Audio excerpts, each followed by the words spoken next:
Uy, another day, another fish on. Siyempre ngayon, samahan nyo kami, magpupunta tayo ng Barangay Pulo. Ang dami nagsasuggest sa atin nandito nga daw tayo mag-fishing dahil napakadami daw huli dito, no? Kaya tignan natin kung marami nga.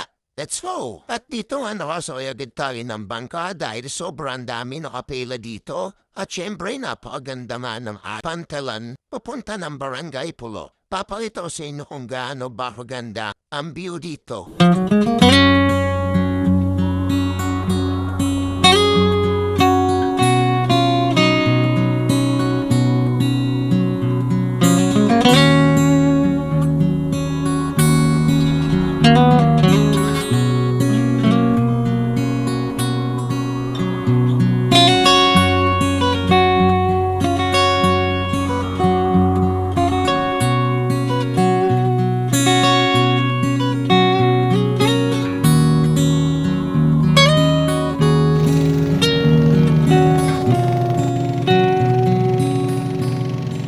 At ayun nga, narating na tayo sa Barangay Pulo. Ngayon maghahanap tayo ng fishing spot natin.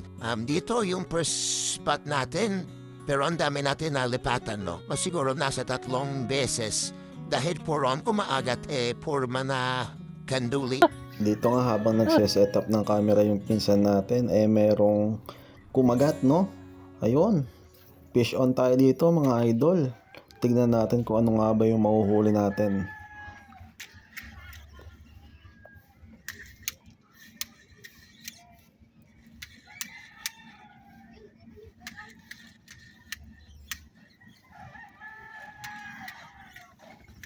Siyempre, walang kasawaang kanduli, no? Pero sa spot na to dito sa malapit, napakaraming tilapia. Ayun ang di namin alam. Bago kami umuwi, nag-try kami, ayun, puro malalaking tilapia na nga yun. At dito na nga, pauwi na tayo. Tingnan nyo kung gaano nga ba kaganda ang lugar na to tuwing gabi, no? Kung minsan ka lang mapunta dito, talaga ma-appreciate mo yung sobrang ganda. I gaze at your radiance before dawn, yet fear your disappearance when the sun rises. You are the flower blooming in spring, and also the chill beneath the snow. Warmth and cold intertwining.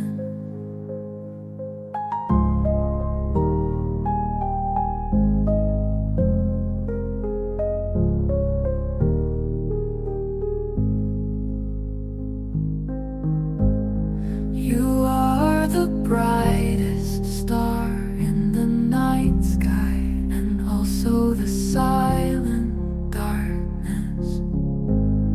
I gaze at your radiance before dawn, yet fear your disappearance when the sun rises.